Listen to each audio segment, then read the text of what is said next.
people of Obeba, my heart is very heavy. And I'm very, very devastated. I did everything possible to avoid this situation. For the past few days, not even few days, for the past few months, I've written several petitions to the IG of police. For the past 4 days, 3-4 days back, when I heard about the violence that they were planning, I heard about the violence that APC Kogi State was planning.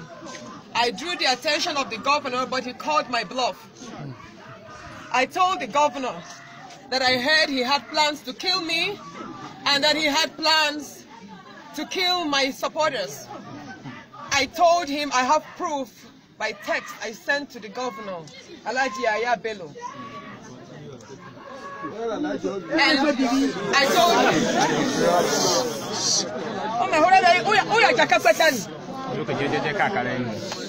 but look at what we're having right now. At 11 p.m. last night,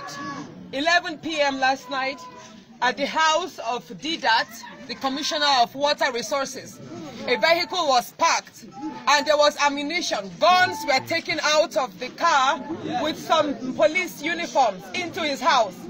We called the attention of the area commander, Mr. Adego Kerufus, and he said we shouldn't worry, that probably that is APC trying to protect themselves from us, the SDP. I said no. But we don't have anything. We have no authority. We have no powers. No God. We have God, though. At 1 a.m., I started receiving distress calls. I started receiving calls that there were gunshots, that APC thugs were going from house to house, shooting and harassing my supporters. Those we could call on the phone, we called that they should run away.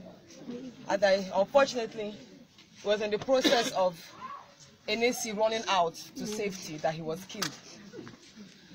I called the DPO, he didn't pick up.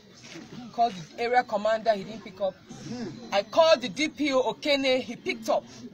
He told me Okene was a different jurisdiction, that he was going to do his best in calling the DPO in charge of Okehi. Then later on, the DPO Okene called me, telling me that he tried several times, but the DPO Okehi was not picking. I called so many people. I had to call the Commissioner of Police from Cross River around 2 a.m. Commissioner of Police Cross River now had to call Okene again and said, you know what, we know it's not your jurisdiction, but send in people. There's a political attack happening here. We tried everything. I've not slept since midnight. We tried everything. And I'm so upset, but I will say something. The death of Ojo Enesi will not go in vain. It will not go in vain. He died purely and solely for the cause of seeing that our lands are liberated. I don't think anybody should be killed because of politics. If we're all working together to save our future and to improve our lives, then we don't have to kill ourselves. If we're all in the same journey to liberate ourselves, we don't have to die. I tell people, I don't intend to have one blood spilled for my ambition, no. But this is the ambition of everyone. It's the ambition of everyone. I know there's a price to freedom, there's a price to success, there's a price to prosperity, but I didn't think it was going to get to this part whereby we would lose lives. Ojo has a wife, she's pregnant. This is his mother. We just saw the father in there. I don't think leadership should include taking lives, because if you become a leader without the people, then you are not a leader. You're not a leader. I'm so sorry, like I said. I feel guilty too. I feel guilty. But as much as I feel guilty, I know I could be next. Because I know, I heard, it was in the office of DDAT on the first week of this month.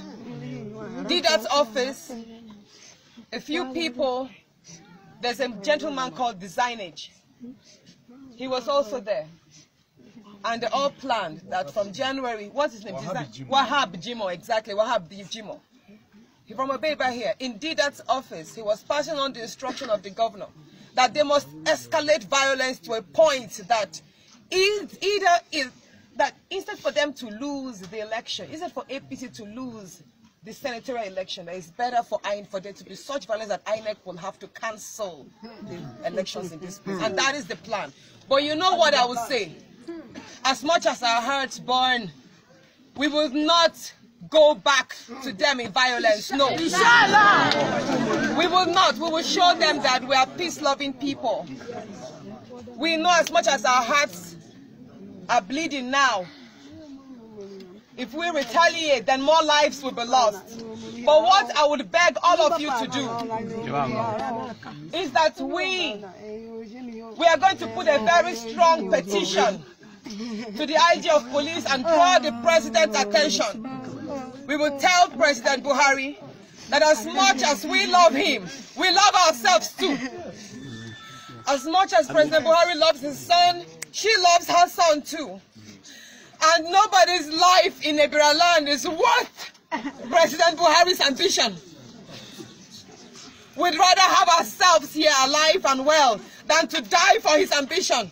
I'm sorry to say that's the truth.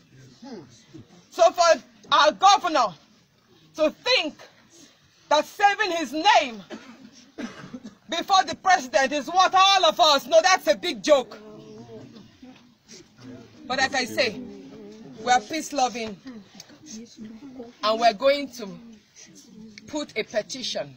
This time around, we're going to give time limits to the IG of police to arrest everybody responsible for the death of Ojo Enesi, starting from the sole administrator of Kogi local government. We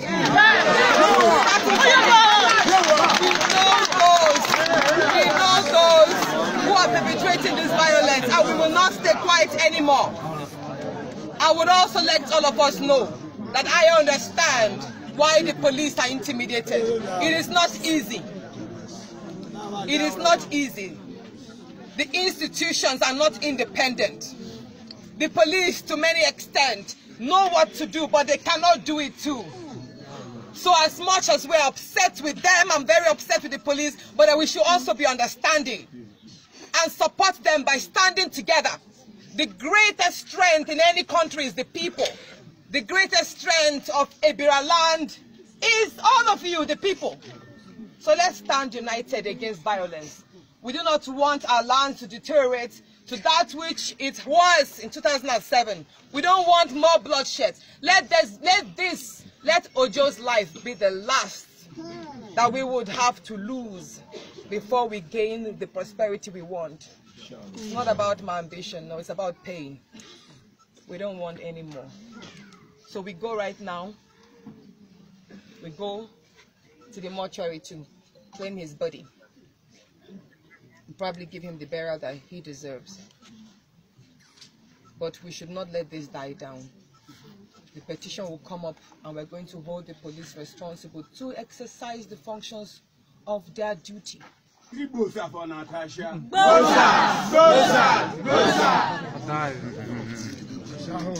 keep praying. Thank you so much, everyone. Thank you.